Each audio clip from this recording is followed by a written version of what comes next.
This started with a small hole in my bathroom floor, something I didn't think much of at first, but the floor felt soft around it, which is usually the first sign that water has been getting somewhere it shouldn't, so I decided to open it up and see what was really going on. Once I started removing the tile, it became clear that the problem wasn't visible from the surface, because underneath everything looked very different. The plywood was dark, soft, and rotting, and that told me this wasn't a sudden leak, but water damage that had been building slowly for about a year and a half. Water can sneak under tile and crossface through tiny cracks or grout lines, and when it does, it often has nowhere to go. So it just sits there, soaking into the wood over time without ever showing obvious signs on top. At that point, there's no shortcut. Any damaged material has to be completely removed, because leaving even a small section behind will let the problem continue. So I took out all the compromised plywood and exposed the subfloor to start fresh.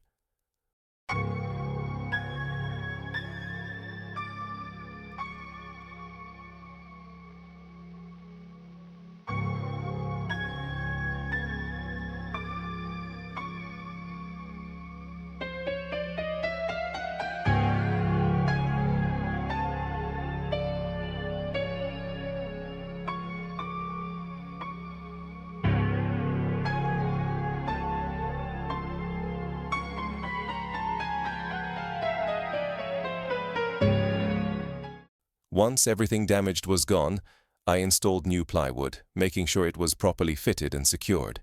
And while this part can look intimidating, it's very manageable if you take your time and measure carefully.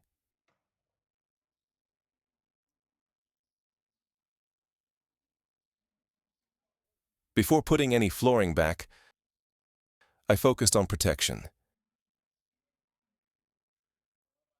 Sealing the surface, applying protective paint,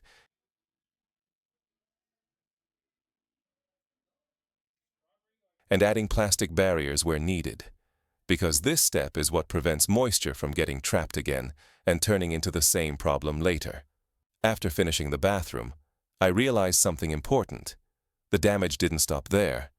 Water doesn't respect room boundaries, and once it finds a path, it can spread further than you expect. Which is why I moved into the living room and found the same construction method and hidden risk. I repeated the exact same process there.